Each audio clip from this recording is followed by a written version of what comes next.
बच्चों ये sequence and series का आज लेक्चर नंबर 2 है। लेक्चर नंबर सेकेंड में जो हम डिस्कशन करने वाले हैं दैट इज एपी से एसोसिएटेड, उसके सम का फॉर्मूला देखेंगे, सारे टर्म्स का सम का एडिशन कैसे करना है, क्या करना है, ये हम समझने का प्रयास करेंगे, ठीक है। और उस पर बेस्ड क्वेश्चंस वगैरह करेंगे। तो एनएस टर्म्स के बारे में पिछले टर्म पे हमने डिस्कस किया था और कई सारे एग्जांपल्स भी हमने किए हैं। तो अगर एपी सीरीज में अगर बात करें तो एपी सीरीज में क्या है, एक बहुत ही इंपॉर्टेंट प्रॉपर्टी है, उसको हम थोड़ा सा डिस्कस कर लेते हैं। इसके पीछे एक बहुत अच्छा स्टोरी है। पास्कल का नाम आप सभी लोगों ने सुना होगा। वो बहुत बचपन में जब थे तो क्या हुआ, एक बार एडिशन करने के लिए उनको दिया गया 1 to 100 तक एडिशन करने के लिए उनको दे दिया गया। एक्चुअली क्या था ना, वो बचपन से बहुत इंटेलिजेंट टाइप के थे। तो उनको भाई मास्टर जी के पास पहुंच जाते थे कि सर मास्टर जी हमको क्वेश्चन दीजिए, क्वेश्चन दीजिए। मास्टर जी ने एक बार परेशान हो गए, बोल दिया कि चलो 1 से लेके 100 तक का सम करो। आराम से बच्चा है, वो सोचे बच्चा है भर दिन बैठ के जोड़ता रहेगा, लेकिन वो बच्चा तो बहुत सियाना निकला। उसने कुछ टेक्निक लगा दिया और कुछ टेक्निक लगा के तुरंत सॉल्व करके बता दिए मास्टर जी को। मास्टर जी भी परेशान हो गए कि एक्चुअली इतना जल्दी कैसे निकाल लिया ये। चलिए वही हम देखने वाले हैं कि उसने कैसे कैलकुलेट किया था, फिर हम आगे कंटिन्यू करते हैं इस चीज़ को। जैसे let suppose at 1 + 2 + 3 + 4 up to ये 5 + 6 अप टू ये कहाँ तक है 100 तक का सम है। ये इस तरीके से 98 मान लेते हैं ये, और प्लस मान लेते हैं ये 99 और प्लस ऑफ ये 100 है। तो उसने एक ऑब्जर्वेशन किया कि ये फर्स्ट टर्म अगर ले ले और इधर से लास्ट टर्म ले लेते हैं तो फर्स्ट और लास्ट का जो सम आ रहा है ये कितना आ रहा है दोनों का सम। तो सर ये 1 + 100 = 100 0 1 आ गया। और फिर सिमिलरली 2 और 99 का सम लेंगे तो ये 101 आ गया है कि नहीं। फिर 3 और 98 का सम लेंगे तो 101 आ गया। तो अब जैसे ये देखा उसने एकदम दिमाग लगा दिया कि भाई फर्स्ट से और इधर से लास्ट से टर्म्स का जो सम है वो कांस्टेंट आ रहा है। इसका मतलब यह है कि ऐसे से कितने पेयर बनेंगे, टोटल 100 टर्म्स है तो total how many pairs will be there, 50 pairs बनेंगे। और एक पेयर का सम कितना है, एक पेयर का सम है 100 0 1। तो इसीलिए इस सीरीज का अगर एस बोल दे तो इस एस को क्या हम डायरेक्टली एस इक्वल टू क्या लिख सकते हैं 100 0 1 इंटू दिस इज 50। तो ये आंसर क्या आएगा 50 50 आएगा। कहने का मतलब 1 से लेके 100 तक का ये सम है, 1 to 100 तक का ये सम है। Summation of R, R varies from 1 to 100। इसका सम आप याद रखिएगा दिस इज 50 50 है कि नहीं। ये 50 50 बिस्किट भी आता है, 50 50 बिस्किट उस तरीके से आप याद रखो कि ये इंपॉर्टेंट सम इसलिए है क्योंकि आपके जीवन में कई बार कई रूप में दिखाई देगा। तो डायरेक्टली अगर याद रहे तो वेल एंड गुड, बढ़िया है। तो ये ऐसा हुआ क्यों कि फर्स्ट टर्म उधर से लास्ट टर्म उधर से अगर हम लिए तो सम क्या आया, कांस्टेंट आया। एक्चुअली ये एपी सीरीज है, देखिए ध्यान से, अगर आप ध्यान से देखोगे तो ये एपी सीरीज है, इसका फर्स्ट टर्म 1 है और कॉमन डिफरेंस 1 है। तो ये सारे एपी सीरीज में ऐसा आपको मिलेगा देखने के लिए, है कि नहीं। In every kind of AP series if you notice that the sum of the terms equidistant from the beginning and end remains always constant, है कि नहीं। तो इस प्रॉपर्टी को हम नोट कर लेते हैं कहीं पे। In any AP series, in any AP series, in any AP series, AP series, the sum of the terms, the sum of the terms, the sum of the terms equidistant from, equidistant from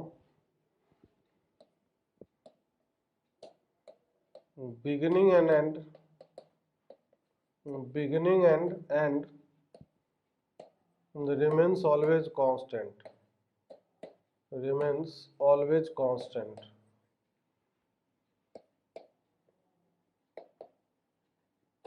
Remains always constant and is equal to, and is equal to sum of first and sum of first and last term,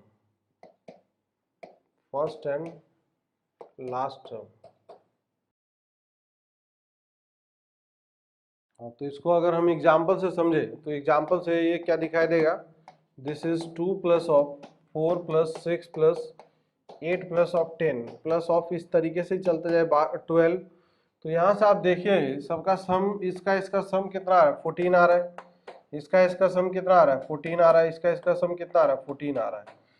कोई भी AP series में आपको दिखाई देगा ऐसा ही होगा। हाँ, एक एपी सीरीज ऐसा होगा जिसमें नंबर ऑफ टर्म्स ऑड है। तो let suppose that number of terms अगर ऑड है तो ये जैसे s equal to 1 plus 3 plus of 5 plus of मान लेते हैं दिस इज 7, फिर 9 प्लस मान लेते हैं 11 है कि नहीं, और फिर उसके बाद 13 है। अब इसमें देखिए ध्यान से फर्स्ट और लास्ट टर्म का सम, तो ये हो जाएगा 14, फिर ये हो जाएगा 14 और ये भी क्या हो जाएगा 14 हो जाएगा।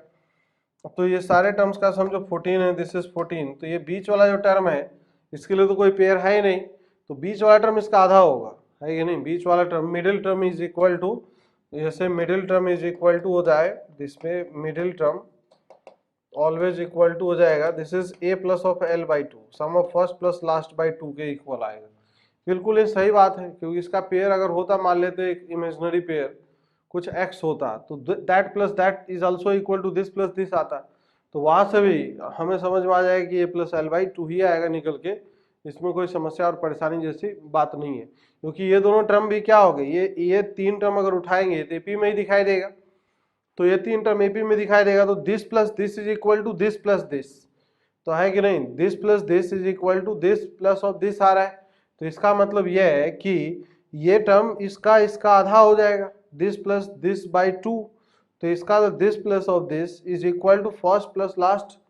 तो दैट्स वाई हम बोल सकते हैं कि मिडिल टर्म जिसमें नंबर ऑफ टर्म्स ऑड होगा उसमें एक मिडिल टर्म बचेगा, तो उस मिडिल टर्म का जो वैल्यू होगा that will be equal to a plus l by two. तो इस तरीके से याद रखिए, और इसी प्रॉपर्टी का एक्चुअली में यूज होता है सम का फॉर्मूला निकालने में। जब हम सम का फॉर्मूला कैलकुलेट करते हैं तो देखते हैं, हम सम का फॉर्मूला निकालते हैं पहले, है कि नहीं, the sum of n terms of AP series, है कि नहीं, हेडिंग डालते हैं this is sum of n terms, sum of n terms of an AP series, of an AP series, किसी एपी सीरीज के n टर्म्स का sum क्या होगा, sum of n terms of an AP series. तो n terms of an AP series का अगर सम निकालेंगे तो क्या होगा, यहाँ पे देखिए ध्यान से, Sn अगर कैसे निकालना हो निकाल सकते हैं हम, देखिए Sn इक्वल टू हो जाएगा this is a plus first term है, इसका अगला टर्म क्या होगा a प्लस डी होगा, फिर इसका अगला टर्म क्या होगा a प्लस टू डी होगा, इस प्रकार से ये चलेगा। और ऐसे करके इसका जो लास्ट टर्म है, लास्ट टर्म क्या होगा this is a plus n minus of 1 into d होगा, इस प्रकार से आएगा, this is the last term. Now अब हम इसी सीरीज को थोड़ा सा रिवर्स ऑर्डर में लिख देते हैं, Sn equal to this is a plus of n minus of 1 into d, ये हो गया लास्ट टर्म, और फिर प्लस इसका जस्ट पिछला टर्म क्या रहा होगा a plus n minus two into d, ऐसे करके हम चलते जाएंगे और फिर घटते घटते घटते कहाँ तक आएगा a तक आएगा। अगर दोनों को अगर हम ऐड कर दें तो देखिए ध्यान से क्या होगा, Sn प्लस ऑफ Sn, तो this will be 2 times of Sn equal to में this plus of this term, तो a प्लस a क्या आएगा this is 2a plus of क्या होगा n minus of 1 into D आएगा। और यहाँ पे भी फिर अगला टर्म जो है this is a plus of a क्या आएगा this is 2a plus of n minus of 1 into D आएगा। अब ये इस तरीके से जो टर्म है that is 2a plus of n minus 1 into D आएगा, है कि नहीं। अब समझिए ध्यान से क्या है कि ये टर्म जितने भी टर्म्स है ये टोटल मिला के n टर्म्स है, तो इसका मतलब Sn इक्वल टू क्या हो जाएगा Sn equal to n by two, और फिर हो जाएगा 2a plus of this is n minus of 1 into d होगा। तो ये इस प्रकार से जो सम है तो वो सम निकल के आएगा, है कि नहीं, इसमें कोई समस्या वाली बात नहीं है। तो सम ऑफ n टर्म्स हो जाएगा n by to 2a plus of n minus of 1 into D. इसी को अगर थोड़ा ढंग से देखें तो हमें क्या दिखाई देगा, Sn equal to this is n by two and इसको a plus n minus of 1 into d हम लिख सकते हैं, this is the last term. अगर ध्यान दें तो this is the last term, तो Sn इक्वल टू हो जाएगा this is n by two and this is a plus of l आएगा, है कि नहीं। तो ये Sn का जो फॉर्मूला आया ये इस प्रकार से ये फॉर्मूला निकल के आ जाएगा, इस ठीक है क्या। तो ये sum of n terms of AP series आ गया n by two into a plus of l, ठीक है। फर्स्ट टर्म पता होना चाहिए, लास्ट टर्म और नंबर ऑफ टर्म्स, ये फॉर्मूला या ये फॉर्मूला दोनों ही में से कोई भी फॉर्मूला आप यूज कर सकते हो। तो फॉर्मूला को याद रखें, सम ऑफ n टर्म्स का क्या फॉर्मूला है, इसका एप्लीकेशन अगर करके देखें तो बहुत सिंपल एप्लीकेशन है, बहुत छोटे छोटे एप्लीकेशन हैं। जैसे अगर बात करते हैं, जैसे कुछ important sums to remember, some important, जैसे यहाँ पे सम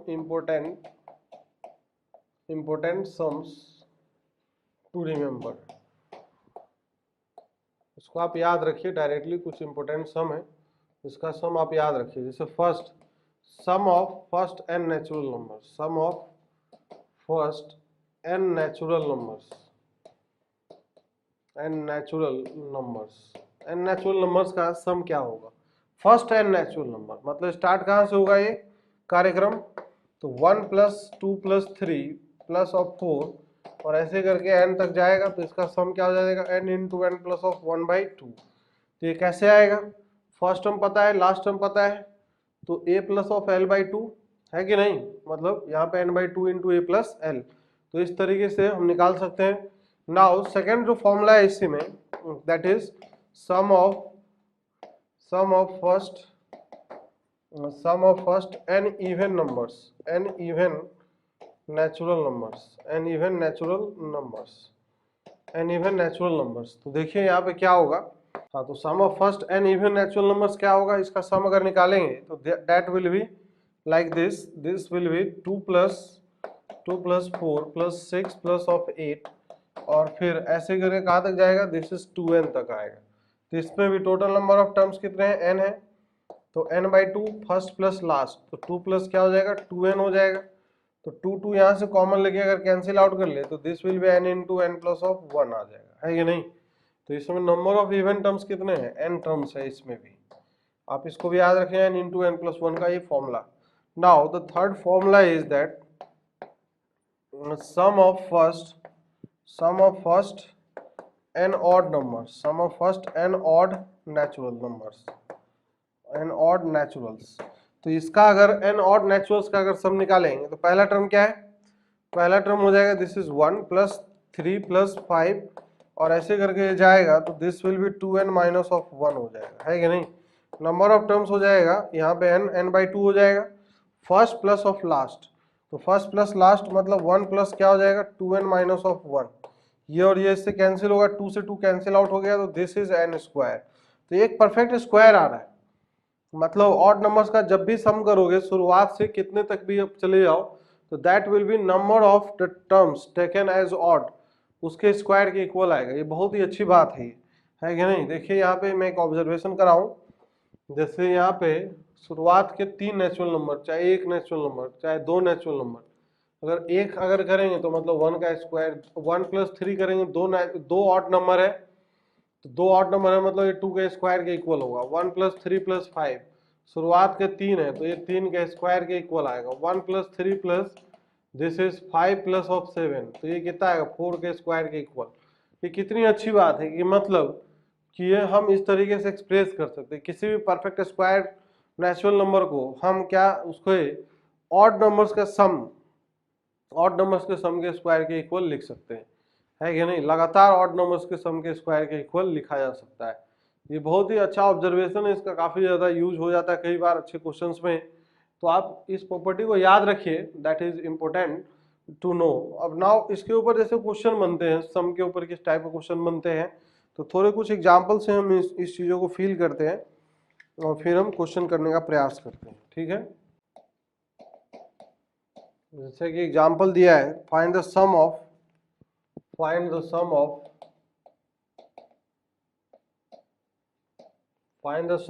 first 35 terms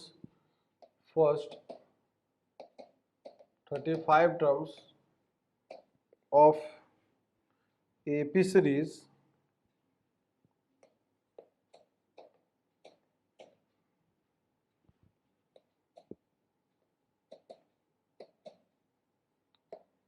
whose pth term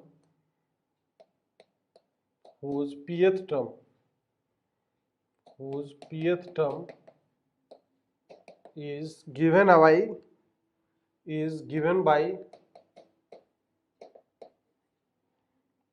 p/7 + of 2 सही बात है। अब इस तरीके से क्या है कि find the sum of first 35 terms of AP series whose pth term is given by p by 7 plus of 2 है। अब ये इस तरीके का क्वेश्चन दिया है ना, तो आप इसको अटेम्प्ट करिए एक बार, क्या आपके दिमाग में क्या विचार आता है, क्या गिवन है, और फिर हमें किस तरीके से प्रोसीड करना चाहिए इस क्वेश्चन को। तो दैट इज इम्पोर्टेंट कि आप किस डायरेक्शन में जाना चाहते हैं, क्या आप सोच रहे हो, वो इम्पोर्टेंट रखता है। पहली बात तो ये है ना। तो चलिए आप इसको एक बार अटेम्प्ट करिए बच्चों, फिर देखते हैं कि क्या इसका सॉल्यूशन होना चाहिए। ठीक है बच्चों, आपने कर लिया होगा। तो इसको अगर हम सॉल्व करेंगे तो पीएच टर्म देखिए यहाँ पे, पीएच टर्म। तो सबसे पहले हम एक ऑब्जर्वेशन करते हैं कि एपी सीरीज का एनएच टर्म क्या होता है। एपी के लिए nth term Tn equal to हो जाता है sir a plus n minus one into d. इसको अगर थोड़ा अलग अलग कर ले तो ये हमें दिखेगा a minus of d plus of n into d दिखेगा, है कि नहीं। तो अगर ध्यान से देखें इसको थोड़ी देर के लिए अगर हम कुछ बोल दें, जैसे यहाँ पे इसको अगर हम ए बोल दे और इसको कैपिटल बी बोल दे तो ये दिखेगा ए एन प्लस ऑफ बी दिखेगा, है कि नहीं। तो एपी सीरीज का जो nth टर्म होगा that will be like of this, a n plus of b form का होगा, मतलब लीनियर फंक्शन ऑफ एन आएगा, है कि नहीं। लीनियर फंक्शन ऑफ एन, एक लीनियर फंक्शन ऑफ एन है। यहाँ पे एन क्या है, एन का जो ए वाला कोफिशिएंट है वो एक कॉमन डिफरेंस होगा, है कि नहीं। Where a equal to common difference हो जाएगा इसका, कॉमन डिफरेंस। हाँ, तो अब इससे अगर हम कंपेयर करें जो गिवन है that is TP equal to क्या गिवन है, that is 1/7 times of p plus of क्या है ये, दिस इज 2 है। तो अब देखिए ध्यान से यहाँ पे उसी प्रकार से सब कुछ है। एन का जो कोफिशिएंट है वो डी है, तो मतलब पी का कोफिशिएंट है 1/7, तो कॉमन डिफरेंस जो होगा डी इक्वल टू 1/7 आ जाएगा, है कि नहीं। D equal to 1/7। अब यहाँ पे ये जो वैल्यू है ये ए माइनस डी के इक्वल होगा, तो a minus of d equal to हो जाएगा, दिस इज इक्वल टू में कितना आएगा, 2 आएगा। डी का वैल्यू अगर यहाँ पे रख दे तो हमें किसका वैल्यू मिल जाएगा, ए का वैल्यू मिल जाएगा। तो डी इक्वल टू हो जाएगा 2 प्लस ऑफ 1/7, तो that will B 14 plus 1 that is 15/7 आ जाएगा। तो ए इक्वल टू आ गया दैट इज 15/7 आ गया। तो डी का वैल्यू पता चल गया और ए का वैल्यू पता चल गया। अब डी और ए अगर हमें नोन है तो इसका मतलब सम ऑफ फर्स्ट 35 टर्म्स निकाल सकते हैं सर। हाँ बिल्कुल निकाल सकते हैं। तो sum of first 35 terms S35 अगर निकालेंगे तो क्या दिखेगा, तो देखिए आप ध्यान से, बहुत ही सिंपल है। फॉर्मूला लगाएंगे, फॉर्मूला क्या है, n/2 into 2a plus n minus of 1 into D है कि नहीं। Sn का ये फॉर्मूला है। तो इसमें अगर S35 अगर निकालना हो तो n का value 35/2 and this is 2a plus of 34 into d होगा। तो यहाँ पे हो जाएगा 35/2 और 2a, तो 2 इंटू ए का वैल्यू कितना है, ए का वैल्यू अभी अभी हमने निकाला है 15/7 है और डी का वैल्यू 1/7 है। तो this is 2 into this is 15/7 plus 34 into D का वैल्यू 1/7 है। Is that clear. अब यहाँ से 7 और 35 कैंसिल आउट हो सकता है, कैंसिल आउट कर देते तो ये इधर 5 आ जाएगा और ये सर 2 से अंदर कैंसिल कर देंगे तो this will B 15 plus of कितना आएगा, 17 आएगा। दिस विल बी 5 इंटू 32, तो इसका मतलब S35 का जो वैल्यू है दिस विल बी 160 आएगा, है कि नहीं। तो इस प्रकार से क्या है कि ये छोटा सा प्रॉब्लम था, हमने कर लिया, इसमें कोई परेशानी जैसी बात नहीं है। Now see here next problem अब देखें तो क्या है। सिंपल सा एक और प्रॉब्लम लेते हैं एग्जांपल के तौर पे। जैसे एज फॉर एग्जांपल दिया हुआ है फॉर एन एपी सीरीज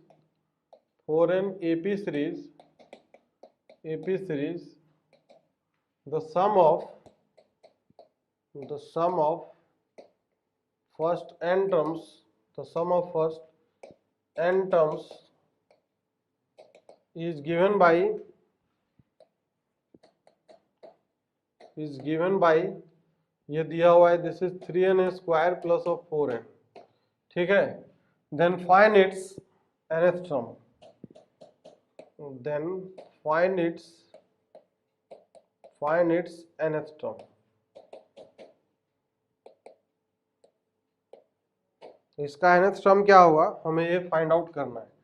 तो एपी सीरीज के लिए बोला जा रहा है सम ऑफ फर्स्ट n टर्म्स ये दिया हुआ है कि नहीं, मतलब Sn गिवन है ये, तो हमें Tn निकालना है कि नहीं। क्वेश्चन ये है Sn गिवन है और इसका हमें Tn निकालना है। चलिए आप एक बार ट्राई करिए और कोशिश करें इसका निकालने का, बहुत ही आसान तरीके से आप निकाल सकते हो, कोई परेशानी की बात नहीं, बहुत ही आसान सी बात है ये।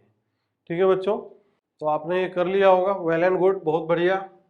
तो देखिए क्या गिवन, एस एन गिवन है कि नहीं, तो s n is given, s n है गिवन, ठीक है। तो एस एन का मतलब क्या होता है, सम ऑफ एन टर्म्स दिया हुआ है, सम ऑफ एन टर्म्स। तो अगर ये गिवन है तो टी एन इक्वल टू क्या होता है, t n equal to s n minus one, कोई किसी भी सीरीज के लिए होता है। ये फॉर एनी सीरीज है, ये सिर्फ एपी के लिए नहीं काम करेगा, ये सभी के लिए काम करेगा। अगर हमें एस एन का फॉर्मूला पता है तो we can find its t n, सही है। तो now s n is given as 3n square plus of 4n minus times s n minus one करेंगे तो 3 टाइम्स एन माइनस वन का whole square plus 4 times of n minus of one आएगा, है कि नहीं। इस दोनों को अगर माइनस कर ले तो 3 टाइम्स ऑफ ये हो जाएगा, ये n square minus of n minus one का होल स्क्वायर, ये इस प्रकार से plus 4 times of this is n minus of one होगा, है कि नहीं। अब समझिए इसमें a square minus b square का अगर फॉर्मूला लगा देंगे तो क्या हो जाएगा, n plus n minus of one into n minus ये एन माइनस ऑफ वन, और ये एन से एन कैंसिल हो जाएगा तो ये माइनस माइनस क्या हो जाएगा, प्लस, प्लस ऑफ 4 हो जाएगा, सही है। अब यहां से अगर देखें एन से एन कैंसिल हो जाएगा तो ये प्लस 1 आएगा, this is 3 times 2n minus of 1 plus of 4 आ गया, तो दिस इज व्हाट 6n। देखिए आप ध्यान से, 6n minus 3 plus of 4, this is plus of 4, तो ये कैलकुलेशन जो आएगा this is equal to 6n plus of 1 आ जाएगा, है कि नहीं। तो n का वैल्यू 1, अब देखिए इसको वेरीफाई करने का सबसे बढ़िया तरीका है कि सही आया कि गलत आया। तो n का वैल्यू 1 रखने पे ये 7 दे रहा है और ये भी 7 देगा, बिल्कुल सेम आना भी चाहिए। S1 का क्या मतलब हो जाएगा, S1 का मतलब हो जाएगा पहला एक ही टर्म का सम, तो T1 आ जाएगा, और T1 का भी वैल्यू क्या आएगा, T1 ही आएगा, तो इसीलिए n इक्वल टू 1 से और यहाँ पे n इक्वल टू 1 से दोनों वैल्यू सेम दिखना चाहिए, सही बात है कि नहीं, सत्य वचन है कि नहीं ये, तो बिल्कुल सही बात है। तो इस तरीके से हम एपी सीरीज का सम निकाल सकते हैं, मतलब अगर एस एन गिवन हो तो टी एन फाइंड आउट कर सकते हैं, है कि नहीं। छोटा सा प्रॉब्लम था बट क्या है कि हम कर सकते थे इस प्रॉब्लम को, इसमें कोई ऐसा परेशानी जैसी बात नहीं है, आसान सा बात था। नाउ नेक्स्ट प्रॉब्लम देखते हैं। नेक्स्ट प्रॉब्लम ये गिवन है कि एक एपी सीरीज है, let's suppose that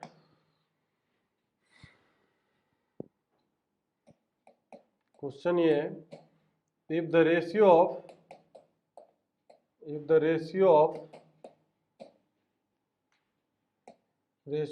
sum of first n terms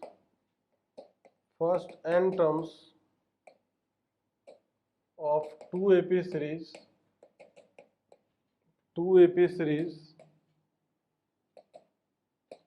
is 3n plus of 1 upon 3n minus 1, then find the ratio of their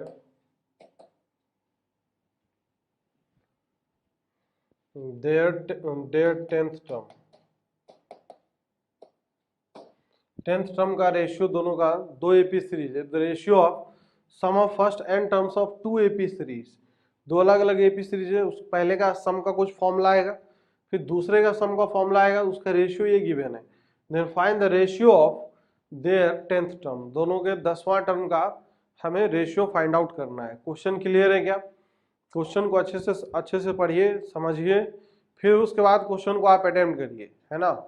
ये बहुत जरूरी होता है कि क्वेश्चन को हम पहले ढंग से समझ पाए। क्वेश्चन को अगर हम ढंग से नहीं समझ पाते हैं तो कई बार क्या होता है कि क्वेश्चन पूछ कुछ और आता है और हम निकाल कुछ और रहे होते हैं और फिर हमारा आंसर मैच नहीं करता है। तो बच्चों अब इसका अगर सॉल्यूशन देखें तो क्या होगा, चलिए इसका सॉल्यूशन देखते हैं। तो मान लेते हैं कि दो एपी सीरीज है, पहला एपी सीरीज है AP series 1, AP series number 1, तो इस एपी सीरीज 1 का तो मान लेते हैं first term equal to given है, first term equal to a1 given है और कॉमन डिफरेंस इक्वल टू मान लेते हैं this is given as d1, सही है। फिर नाउ दूसरा एपी सीरीज है this is AP series equal to AP series 2 है कि नहीं? तो इसका ये फर्स्ट टर्म जो है, this is first term equal to ये A2 है, और इसका जो कॉमन डिफरेंस है this is equal to D2 है कि नहीं? तो पहले वाले AP सीरीज के अगर सम निकालेंगे तो क्या आएगा, दिस इज n/2 टाइम्स और फिर 2A1 plus n-1 into this is D1 upon नीचे दिस इज n/2, फिर ये हो जाएगा 2A2 plus this is n-1 times of this is D2, और दैट इज इक्वल टू, दोनों का रेशियो जो है that is equal to given as 3n + 1 upon this is 3n - 1 के इक्वल है। अब ये दोनों अगर कैंसिल आउट हो जाएगा, 2 से ऊपर नीचे अगर डिवाइड कर दें तो हमें ये दिखाई देगा A1 plus of n-1/2 times of this is D1, और फिर ये दिखाई देगा फिर A2 plus this is n-1/2 times of this is D2 equal to में, अब ये 3n + 1 upon this is 3n - 1 ये गिवन है। अब ये डिवाइड क्यों किया है हमने, इसके पीछे लॉजिक है। लॉजिक ये है कि अगर हमें nth टर्म निकालना है तो nth टर्म निकालना है तो A + m-1 D something type होना चाहिए। अब सोच के देखिए, ये 10वां टर्म है, T10 अगर लिखेंगे तो A + 9D होना चाहिए। तो इसका मतलब यह है कि A + 9D होने के लिए सर ये जो टर्म है ये 9 के इक्वल होना चाहिए, है कि नहीं? तो इसका मतलब कि n-1/2 इक्वल टू अगर 9 है तो n का वैल्यू कितना होना चाहिए, तो इसका मतलब n इक्वल टू यहाँ से अगर देखेंगे तो ये आएगा 18 + 1 दैट इज 19 के इक्वल आएगा, तो n का वैल्यू 19 आएगा, है कि नहीं? तो इसमें पुट n इक्वल टू 19 रख देंगे बोथ साइड, है कि नहीं? तो इसका मतलब इसी में हम क्या करते हैं, put n equal to 19 both side, तो ये निकल के आ जाएगा दिस इज T10, है कि नहीं? पहला वाला सीरीज का T10 आएगा, है कि नहीं? मान लेते हैं दूसरे वाले का T पहला वाला और ये दूसरा वाला है T10, this is equal to में ये हो जाएगा, कितना हो जाएगा, this is equal to 3 × 19 + 1 upon this is 3 × 19 - 1, तो 57 + 1 दैट इज 58 आएगा, और 57 - 1 दैट विल बी 56, तो कट जाएगा तो 2 से कटेगा तो ये आएगा 29 अपॉन दिस इज 28 आएगा। तो यही अपना आंसर हो जाएगा, 29 upon 28 will be the answer. Clear है क्या? कोई इसमें समस्या परेशानी जैसी बात नहीं है। इसमें एक और ऑब्जर्वेशन हम सम के लिए करना चाहेंगे कि जनरल जो सम का Sn आया, Sn भी एक क्या है, quadratic function of n with no constant term, है कि नहीं? तो Sn अगर देखें यहाँ पे, जैसे Sn की अगर बात करते हैं तो Sn इक्वल टू क्या होगा, तो हो जाएगा n/2 times 2a plus this is n-1 into d है।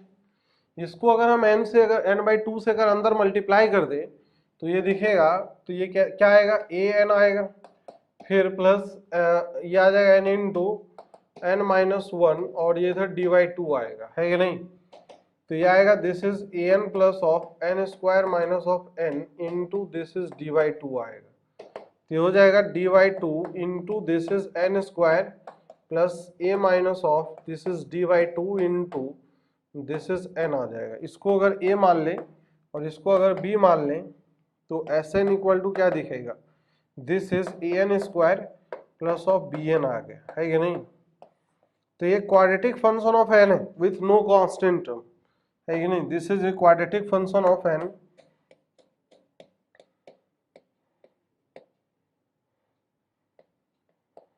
क्वाड्रेटिक फंक्शन ऑफ n, सही बात है। और यहाँ पे एक चीज और ध्यान दीजिए, n² का जो कोफिशिएंट है that is d/2, common difference का आधा है ये, तो कॉमन डिफरेंस का आधा इक्वल टू a, d/2 के इक्वल हम a, इससे भी हम कंपेयर करा के निकाल सकते हैं। बहुत सारे कैलकुलेशंस इससे भी हमारे लिए बहुत ही आसानी से निकल के आ जाते हैं, है कि नहीं?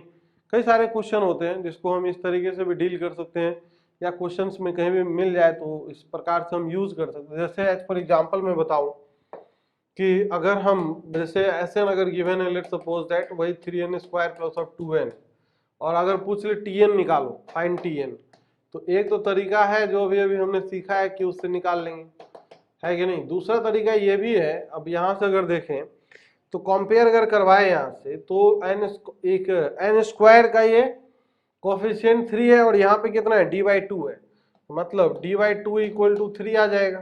तो यहाँ से d इक्वल टू कितना आ जाएगा 6 आ जाएगा, सही है। और फिर उसके बाद जो n का कोफिशिएंट है वो a माइनस d/2 है, तो n का जो कोफिशिएंट है that is equal to a minus of d/2, this is equal to, ये क्या होना चाहिए यहाँ पे 2 के इक्वल आना चाहिए। अब d/2 का अगर वैल्यू यहाँ पे कितना है 3 है, तो यहाँ से अगर देखेंगे तो a इक्वल टू कितना आ जाएगा 2 प्लस 3 5 आ जाएगा, है कि नहीं। तो a का वैल्यू 5, d का वैल्यू 6, तो tn इक्वल टू क्या हो जाएगा, this is a plus of n minus of 1 into D हो जाएगा, है कि नहीं। a का वैल्यू कितना है 5 है, फिर plus n minus 1, this is n minus of 1 into D का वैल्यू कितना है 6 है, this is 6n minus of 6 plus of 5, this will B 6n and minus of 1 आ जाएगा, है कि नहीं। n का वैल्यू 1 रखने से यहाँ से कितना आ रहा है 5 आ रहा है, और यहाँ से कितना आ रहा है ये भी 5 आ रहा है, मतलब सही है, ठीक है ना, वेरीफाई कर सकते हैं। तो ये थोड़ा सा एडवांटेज मिल जाता है हमें, इस तरीके से आप याद रखिए। nth टर्म क्या है, लीनियर फंक्शन ऑफ n है, और जो Sn है, Sn क्या है, Sn is a quadratic function of n है, ठीक है। तो कुछ क्वेश्चन और करते हैं बच्चों, थोड़ा सा अलग टाइप का question.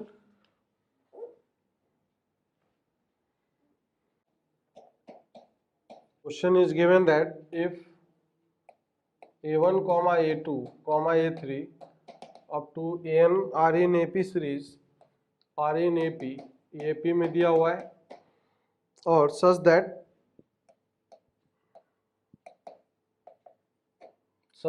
it is given that a1 plus of a5 plus of a10 plus of a15 और ऐसे ही plus of a20 plus of a24, this is equal to 2 to 5 given है, ठीक है।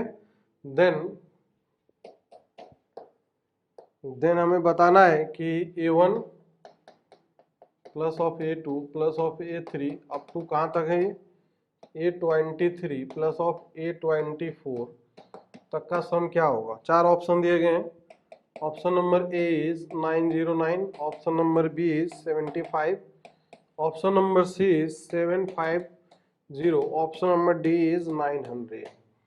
This 4 options are given. Question को आप ढंग से रीड करिए, क्या गिवन है और क्या हमें फाइंड आउट करना है। बहुत ही आसान क्वेश्चन है, आप कर सकते हो, ईमानदारी से आप थोड़ा सा ट्राई करिए एंड यकीन करिए आप बिल्कुल कर सकते हो, ठीक बात है क्या।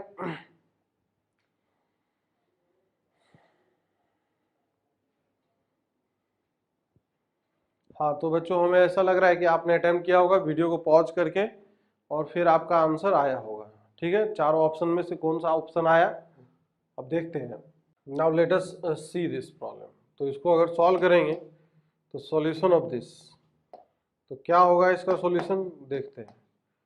तो यहाँ पे अगर एक प्रॉपर्टी आपको याद हो, रिकॉल करें एक प्रॉपर्टी जो हमने बताया था, sum of the terms equidistant from the beginning and end is always constant. AP series में हमेशा होता है ऐसा कि जैसे a1 plus of a2 plus of a3 plus of a4 ऐसे करके लिखा हुआ है, और फिर a21 a22 a23 और फिर a24। अब अगर ध्यान दें कि फर्स्ट टर्म यहाँ पे देखिए ध्यान से, फर्स्ट टर्म और लास्ट टर्म है कि नहीं, इस दोनों का सम कुछ आएगा कांस्टेंट रहेगा। फिर a2 प्लस ऑफ a23 ये भी कांस्टेंट रहेगा, a3 प्लस ऑफ a22 ये भी कांस्टेंट रहेगा। मतलब इस सब का सम x है तो ये भी x होगा, ये भी x होगा। कहने का मतलब ये है कि सब स्क्रिप्ट देखिए यहाँ पे, पोजीशन का सम a1 और यहाँ पे 24 है, पोजीशन है इसका, है ना, तो उसका सम कितना है 25 आ रहा है। तो ये 2 और फिर ये पोजीशन का सम 25 है, फिर a3 और a22 पोजीशन का सम 25, पोजीशन का सम कांस्टेंट है। मतलब ये हमें आइडेंटिफाई करने में मदद करेगा कि पेयरिंग कैसे करना है, किसका पेयरिंग किसके साथ करना है। तो यहाँ पे जैसे कोई जो हमें कंडीशन गिवन है उसके अकॉर्डिंग अगर बात करें तो a1 और a24 जैसे 25 है, a5 प्लस a20 25 है, a10 प्लस a15 25 है। मतलब how many pairs are there, क्या 3 पेयर दिखाई दे रहे? A1 A24 का एक पेयर बनेगा, और फिर उसके बाद A5 और A20 का एक पेयर, फिर उसके बाद इस दोनों का पेयर। मतलब जो गिवन है that is equal to 3x equal to 225। तो इसका मतलब ये है कि यहाँ से x का जो वैल्यू है 225/3 आ जाएगा, है कि नहीं? तो एक पेयर का सम आ गया इतना, फर्स्ट प्लस लास्ट बाई 2, मतलब फर्स्ट प्लस लास्ट आ गया 225/3। नाउ नेक्स्ट जो हमें फाइंड करना था इसका सम, इसमें कितने पेयर बनेंगे? अगर टोटल 24 टर्म है तो how many such pairs will be there? तो यहाँ से अगर देखें तो हमें लग रहा है कि सर 12 पेयर होंगे, और एक पेयर का सम कितना है? x है। तो इसका तो 12 गुणे ये हो जाएगा 225/3 हो जाएगा, ये इससे कैंसिल हो गया, 4 आ गया, 4 गुणे 225, ये आंसर आएगा 900 आएगा, है कि नहीं? तो which option is correct? Option number D is correct. Is that clear? ठीक बात है क्या? तो इस तरीके से बच्चों हम निकाल सकते हैं, इसमें कोई समस्या और परेशानी जैसी बात नहीं है, ठीक है। नाउ एक और प्रॉब्लम हम देखते हैं। एग्जाम्पल में दिया हुआ है कि if S1, S2, S3 up to SP are the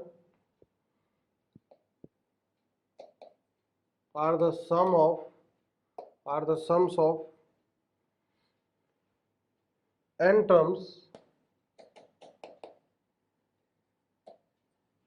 terms of p arithmetic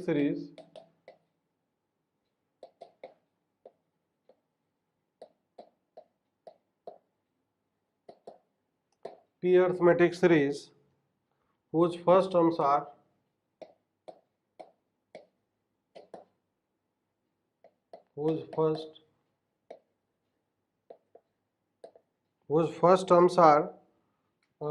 दिया हुआ है 1, 2, 3, 4 एंड ऐसे करके and whose common differences are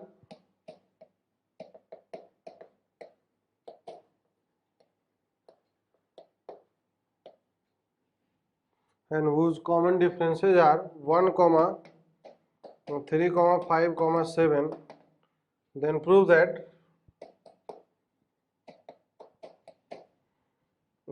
that S1 plus of S2 plus of S3 और ऐसे करके चल रहा है SP तक, इसका सम क्या होगा? That is NP/2 into this is NP plus of 1। ये करना है, बहुत ही सिंपल सा प्रॉब्लम है, प्रॉब्लम को अच्छे से पढ़िए। क्या क्वेश्चन में गिवन है? क्वेश्चन में S1, S2, S3 up to SP are the sums of n terms of an p arithmetic series. बहुत अलग अलग AP सीरीज है, ठीक है। S1 है जैसे, तो उसका फर्स्ट टर्म क्या होगा? 1 होगा, कॉमन डिफरेंस 1 होगा। फिर दूसरे वाले का फर्स्ट टर्म 1 होगा, 2 होगा, कॉमन डिफरेंस 3 होगा। तीसरे वाले का फर्स्ट टर्म 3, कॉमन डिफरेंस 5। इसी प्रकार से ये चलते जा रहा है, ये सब ऑड नंबर है कि नहीं?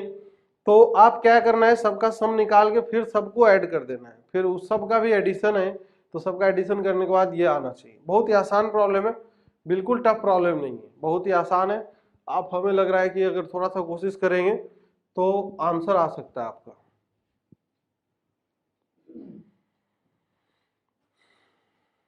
हाँ बच्चों, अब इसको अगर हम सॉल्व करें तो ये क्या होगा, चलिए इसको देखते हैं। तो इसका सॉल्यूशन अगर देखें तो ये चीज हो जाएगा, दैट इज ये हो जाएगा S1 का अगर वैल्यू लिखेंगे तो दिस विल भी क्या हो जाएगा? n/2 और this is 2a1 plus of n-1 into क्या हो जाएगा? This is d1। S2 का अगर वैल्यू लिखेंगे तो ये हो जाएगा n/2, this is 2 times of a2 plus n-1 into d2। और इसी तरीके से S3 का अगर वैल्यू लिखेंगे तो ये n/2, this is 2a3 plus n-1 into this is d3। और ऐसे करके ये चलता जाएगा। तो SP का वैल्यू PS जो अर्थमेटिक प्रोग्रेशन होगा उसका सम 2 times of AP plus this is n-1 into DP होगा। सही है। सबका सम अगर करें तो सबका सम क्या होगा? S1 plus of S2 plus of S3 और ऐसे SP, तो ये इसका सम आ जाएगा n/2 और this is 2 times of A1 plus of A2 और ऐसे करके चलेगा, दिस इज AP प्लस। अब यहाँ पे देखिए ये n-1 सब में से कॉमन आ जाएगा, तो दिस विल बी n-1 और d1 plus d2 plus d3 up to dp का सम, तो सम ऑफ ये हो जाएगा d1 plus of d2 plus of कहाँ तक, ये dp तक का सम जाएगा। सही है। अब ये सारे कॉमन डिफरेंसेस का सम है, ये सारे फर्स्ट टर्म्स का सम है, तो ये हो जाएगा this is n/2 and this is 2 times, और ये इसका सम जो होगा p into this is p plus of 1/2 होगा, है कि नहीं। फिर प्लस ये हो जाएगा n-1 into this is p square. Is that clear? क्योंकि इसका सम का फॉर्मूला ऑलरेडी देख रखा है अभी हमने कि ये सब ऑड नंबर है, 1 3 5 ऐसे है, तो sum of first n odd numbers का सम क्या होता है, n स्क्वायर होता है, तो p ऑड नंबर्स है तो सबका सम p स्क्वायर के इक्वल आएगा। अब यहाँ से 2 से 2 कैंसिल आउट हो जाएगा, तो दिस विल बी लाइक, ये हो जाएगा n/2 and this is p plus of p square and plus of np square minus of p square होगा, है कि नहीं। p स्क्वायर से p स्क्वायर कैंसिल आउट हो जाएगा, p बाहर कॉमन अगर ले लेंगे तो np/2 हो जाएगा, और यहाँ से हो जाएगा 1 प्लस ऑफ np आएगा, है कि नहीं। तो इस प्रकार से क्या है कि हमने सबका सम कर लिया। ठीक है, बहुत ही आसान सा प्रॉब्लम था, हमने सॉल्व करके देख लिया है किस तरीके से आंसर हम निकाल सकते हैं। कैलकुलेशन को जितना सिंपल हो सके उतना सिंपल रखना चाहिए हमें। ठीक बात है क्या बच्चों? तो बाकी इसी के साथ हम इस लेक्चर को द एंड करते हैं और हम मिलते हैं अगले लेक्चर में। Okay, take care.